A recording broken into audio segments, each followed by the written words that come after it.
ይህንን ፈተና ሰላማዊ በሆነ መንገድ ከኩረጃ የጸዳ ትውልድ ለማፍራት በሚያስችል መንገድ ለመስጠት በየደረጃው የፈተና አስፈጻሚ ግብረ ኃይል አደራጅተን ለግብረ ኃይሉም በቂ ኦሪንቴሽን ሰጠን ከዞን እስከ ወረዳና ትምህርት ቤት ድረስ ተሰጥቶ የፈተና ሂደቱን ሰላማዊ በሆነ መንገድ ለማከናወን የቅድመ ዝግጅት ስራዎች እየተሰሩ ናቸው። በዚህም ካሉን 18 ወረዳዎች 17 ወረዳዎች በመጀመሪያው ዙር ክልል አቀፍ ፈተና የሚያስፈትኑ ይሆናል ማለት ነው። በዚህም በስድስተኛ ክፍል 17 ወረዳዎች 106 ትምህርት ቤቶች ከ6300 በላይ ተማሪዎች የስድስተኛ ክፍል ክልል አቀፍ ፈተና የሚወስዱ ይሆናል ማለት ነው። እንግዲህ ይሄ ፈተና በሚቀጥለው ሰኞ እና ማክሰኞ ወይም ደግሞ ሰኔ 8 እና 9 ለሁለት ተከታታይ ቀናት የሚሰጥ ነው የሚሆነው።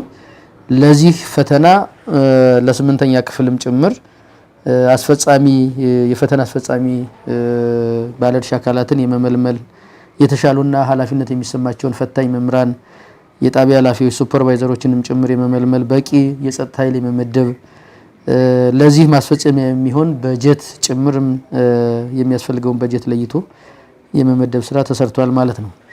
በስምንተኛ ክፍል በተመሳሳይ 17 ወረዳዎች በመጀመሪያው ዙር ፈተና ያስፈትናሉ። 89 ትምህርት ቤቶች ከ7000 በላይ ተማሪዎች ወይም ደግሞ 7088 ተማሪዎች የስምንተኛ ክፍል ሀገር አቀፍ ፈተና የሚያስፈትኑ ይሆናል። በድምሩ የ195 ትምህርት ቤቶች ከ13000 በላይ ተማሪዎች ክልል አቀፍ ፈተና የሚያስፈትኑ ነው የሚሆነው ማለት ነው። እነዚህ በመጀመሪያው ዙር የሚያስፈትኑ ናቸው። አንድ ወረዳ ወይም ደግሞ ሰዴ በገጠመን የጸጥታ ችግር ምክንያት በመደበኛው የፈተና ፕሮግራም ማስፈተን የምንችልበት ሁኔታ ስላልተፈጠረ ሁለተኛ ዙር ላይ የምናስፈትንበት ሁኔታ ይፈጠራል። በዚህም በሁለተኛው ዙር ከ442 በላይ ተማሪዎች የስድስተኛና የስምንተኛ ክፍል ፈተና የሚወስዱ ይሆናል ማለት ነው። ቅድመ ዝግጅቱን ለማከናወን ጥረት እየተደረገ ነው። በአሁኑ ሰዓት የፈተና ወረቀቶቹ በሁሉም ወረዳዎች ተጓጉዘው ወረዳ ማዕከል ገብተዋል ማለት ይቻላል።